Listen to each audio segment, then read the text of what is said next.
because we about to go out there and do what they want. Now give me my theme music!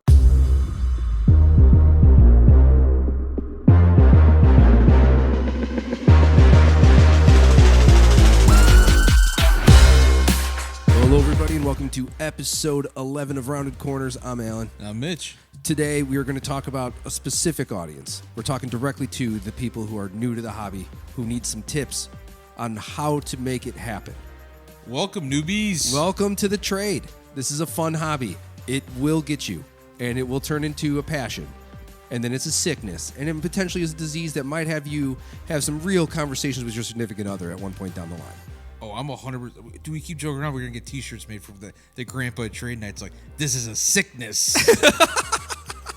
It is. I feel like you start with your toe in the water, and the next thing you know, you got thousands in this thing, dude. Well, you're swimming in a pool of money, bro. So we wanted to make this podcast because we always talk about the people we're looking out for, the people that we're targeting, the strategies that we're implementing into our own hobby collecting. But we wanted to bring this into people who just start off and really talk about some of the mistakes we made when we first started out that we wouldn't do again. Absolutely. I think one of the biggest things that is affecting the hobby, and I think you can relate, I can relate, is going so hard in on quantity of rookie cards of X player and getting them slabbed and like thinking that's just like the investment, right? Like each one of these are going to take a bump and a bump and a bump and a bump and it's going to cash out price. I'm going to own a share of the market, right? And it worked at one point. It did.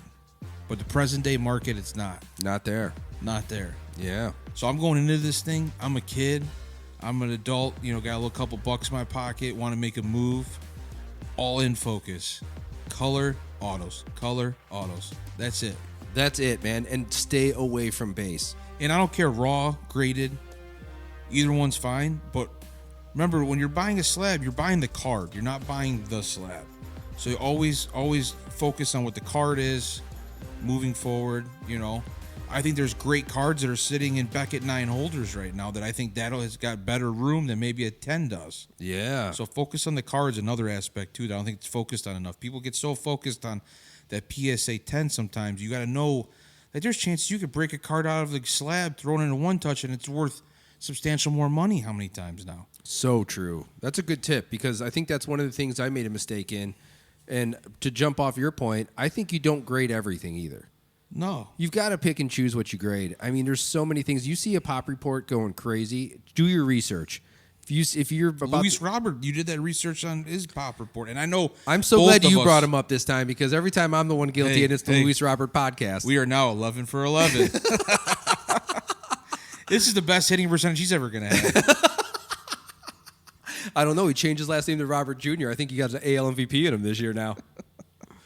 But yeah, I went in, bought I think 10 of his Topps Chrome flagship base cards, sent them all into SGC. My gem rate was crazy. I think I got 9 out of the 10 as 10s. But you were like rhythm with it though. I remember like you bringing them over and like every lot had like 5, 6, 7, 8, 10. Like Robert still, you were steady with it a little bit. I loved it though. I'm a White Sox fan. I know, which was great because it gave you, if you did open, it gave you an excuse to open up flagship. You were buying, I had opportunities to buy in lots. Like it's more accessible to buy flagship rookie cards of players because there's so much of it out there. Yeah, and I think that part of it's growing each year, which I think that's why the focus has got to be on the numbered stuff, autos, because there's less of it out there, less signatures, bigger athletes. Autograph prices are going up. Yep. It's going to get more and more expensive. So there's going to be less of their autos inside these card market products. So that's definitely got to be a huge focus when you're diving into it. I'll throw in a golden rule for the newbies. Learn the products. Research the products. Football, Prism, Select, Optic. Anything else is tough sledding. It really is. And at the end of the day, even outside of those, you've talked about it. I love Select and Mosaic. Mosaic's another one I love. I love Mosaic, but Prism's king. Prism is king. And in basketball, stick with Prism. I know it's hard to do because it's a premium price, But really, man, we're trying to get the biggest peaks and avoid the biggest valleys. I think if I was in a very low budget, right? So low budget buyer getting in, maybe it's, man, I got $200, Yeah, $300. Not you're going to a show. Going to a show, 100% tunnel vision focused. Any basketball player, I think I could that has a chance to go off one game. Quarterbacks, skill position players, trying to find like red ice, orange discos, raw, nothing graded, raw, and then focus just on prism with those parallels. And I think that's the quickest acceleration you can turn that 200 into 500 if you're smart with sports. Yep. You got to be knowledgeable about sports too. That yeah, there's some luck to this, but people got to have at least an entry level knowledge of sports too. Yep. You know, like you, I know you were on the Cam Thomas thing before everyone else starts talking about it. Because you sit there, but you know, listen to the radio in the car. You got Sports Center going on in your office over here, like you know, you got to stay up to date and you got to be on the trends before they happen. You have to be, and I think your point of getting the color, like, dude, I think that's a really good point. $200, buying raw only. Don't lose half your budget on a PSA 10 that you just really want the card on because you love it. Like, just get the raw. Find out what you're looking for. Make sure that it's somewhat centered. Try to take it out of the case. Look at the surface. See if there's any scratches on it or if there's any soft corners. Try to avoid those things because that'll tear up your budget if you're working with a minimal budget. And then, but like last episode, one player like I could like really highlight into this Trey Lance scenario right now, right? Oh yeah. Like there's true belief. He might be the starting quarterback week 1. His stuff's at rock bottom. Yep. You can get in. You can get color, $5, $10, $15 a piece. You could really like build up 10 cards, Trey Lance, if you have conviction in it. Now, you might lose on it. Yeah. I'm not telling you to go out and buy it and you're going to be a victory. It could all be a loss. But this is the way that my mind thinks. Yep. You think in the future. And guess what? You know, 10 years ago, I was a guy walking around the show, did not own a store, you know, barely had cards on eBay. I was just a huge collector. Yep. You know, and everything's been a transition slowly. But, you know, me walking around the show in, you know, 2014, 2013, you know, Prism obviously wasn't it, but it was Topps Chrome for me. And that's where it was at. So I think making those moves was important. Big time, man. And I think that when you go to that first card show, it's so overwhelming. And I think if you want to make one big purchase at a card show, mindset, I want to spend over $100, I want to spend $200 out the gate, and you're new. Only go try to find like a GOAT rookie. Or maybe you believe GOAT, right? Entry-level Tom Brady rookie card. Maybe a prestige Mahomes rookie raw, or you know Don Russell. Maybe it's a little soft on a corner. You can get in at 100 from somebody or something. Like have that mind. Like that would be my mindset if I wanted to just make a bigger purchase out of that. Oh yeah, yep, that's a good point. And then I don't want to skip over the flagship side of it for baseball because we just talked about basketball and football, but Topps. I mean, I'm personally more into Topps Chrome than anything else, but then also like Bowman. Those are the two that like you're not going to really get destroyed unless you like really get into the subsets, like Topps Fire or something like that. You know, low budget. If you're the low budget guy, I would try to research baseball prospects. Spend time in that. I think if you specifically stick home field advantage is a big play. I think football and basketball are more universally collected. I think baseball, a lot of baseball fandom's more home base. Right, you run a store, I think that matters a lot. And from that aspect, like, cool, I would dive into Cubs, White Sox prospects. Right on. So maybe you find that guy at the show that's got 3 Oscar Colas refractors in a box. Don't buy base. Don't buy base. Don't buy base. Repeated rule right now. Don't buy base. Cool. You know what? Yeah, you know what? I'll do 3 for $30. Cool. This guy becomes a starting outfielder. He goes off, has a couple games. All of a sudden, it's a $25 card. Boom. PSA 10s are $75, $80. Yep. And then let's talk about that because let's say I'll give a specific example of a winner I had. I was in on the bubble year on Tyler Hero really early. I had a Crown Royal die cut out of 99 right? I was like feeling it. I think I bought it for 20. He went on his little playoff run in the bubble. Yeah. Sold it for 150. Ungraded, did the whole thing. But that's the other thing is like you have to go into the game knowing if you're a collector or a seller, right? Absolutely. Like it's different, right? And there's a hybrid of it at times. Don't get me wrong. But I also like a pet peeve of mine, not a pet peeve, but I was a word right to use it, but like even at trade night you see it too, and I don't really want to reflect on trade night because that was the last episode, but it was like everyone feels like entitled they have to have like a dealer price. Yeah. Like people got to realize like you're buying it, like at the end of the day, this is your lot to sell, but at the same time it's your collection too. Mm-hmm. Like people ask me like, "Hey, what's your PC?" This store. But truthfully, to a degree, like that, you got to think that way though. You do. It's you assets really to sell, but at the same time, it is your collection. Yeah. And not everybody's entitled to like, hey, I own a store. I need to be at this X kind of margin. Not saying I'm on a pedestal or anything, but like, that's one thing that worries me a little bit. That's one thing about the future hobby. And anyone listen to newbies, don't expect that you're going to pay 75% of comps all the time. Just because some guy on YouTube is pushing and bullying somebody at a show and everything like that, that's not the way to do it. I'm with you. If you can get a deal on something, great. But know that you're going to probably pay full eBay comp. But remember, what it's sold for on eBay, that doesn't include the shipping and the tax and other things you got to spend. And that's a great point. And you get to see the card in person. And the other thing about the comps that I hate, which we've discussed this in past episodes, I hate that like the first comp you see is like, okay, well that card's $15. They don't put up the picture. They don't tell you raw wise. That thing could be like half the pictures off the card printed wise. Yeah, just a big old print line all right out through. Yeah, it's like, well, this thing, obviously it's a guessing game on the gem. You have an educated guess on whether it's going to gem or not. Yeah. But at the end of the day, it's like, dude, I feel like this card is super centered. I feel like it's probably more likely to gem than not gem, right?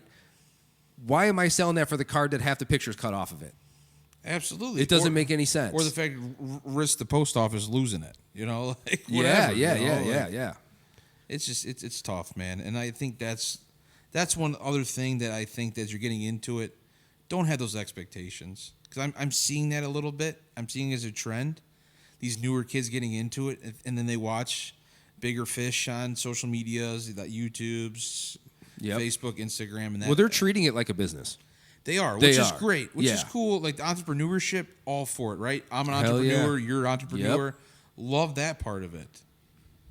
But you get to a certain level where you are a true entrepreneur versus like you're a dude just flipping a little bit. For sure. Second rule, don't buy the hype. Sell the hype. Sell the hype. This was something I was really guilty of when I first started.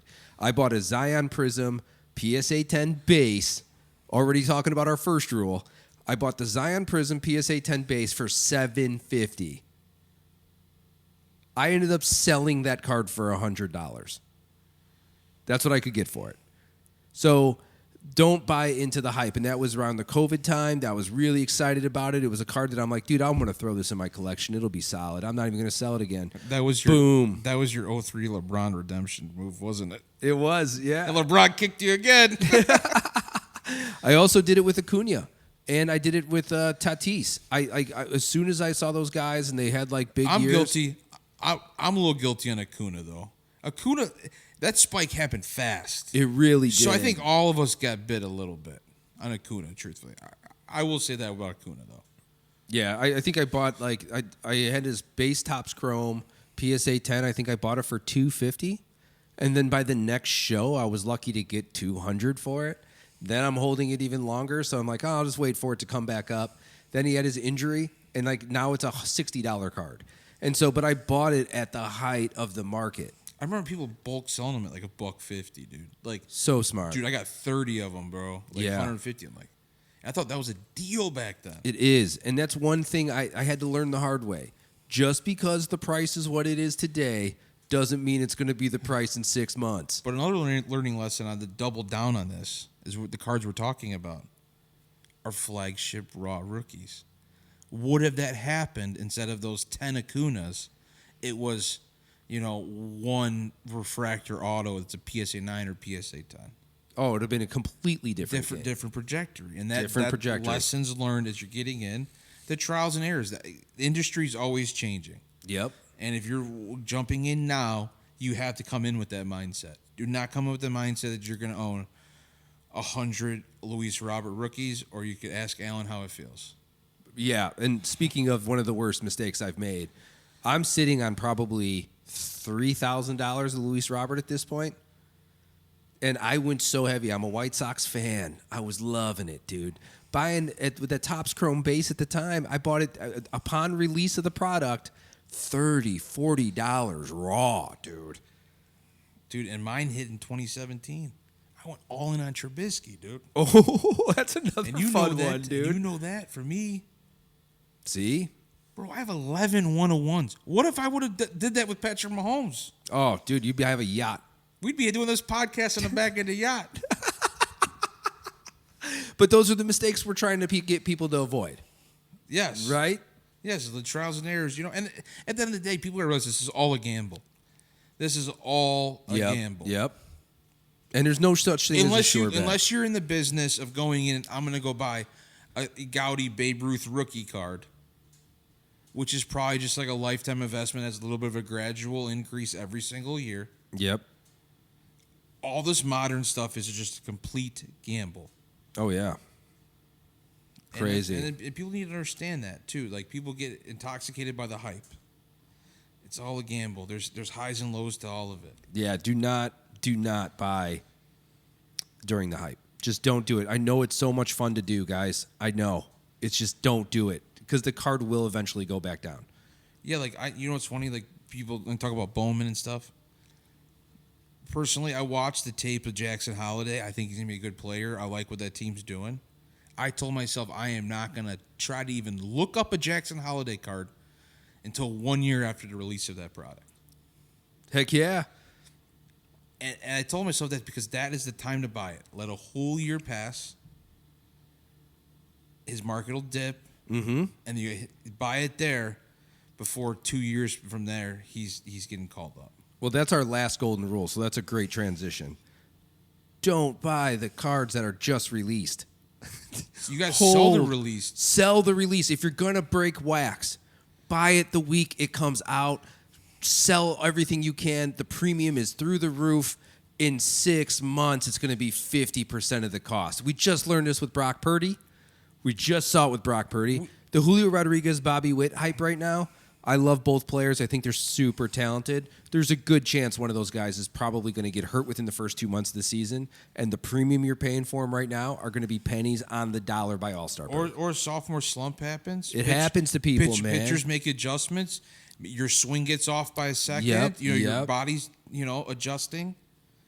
Those things definitely happen 100%. Yeah, and so if you do see that kind of stuff, like if you do want to see about how us go further into that, listen to our past podcasts, especially leading into the football playoffs, or even our last one, which was Trade Night Recap. Because, for example, we're always looking to what kind of dip we can buy in that we can see future returns on. And like we just addressed last podcast, wide receivers in the NFL right now are great buys because the preseason's going to come around.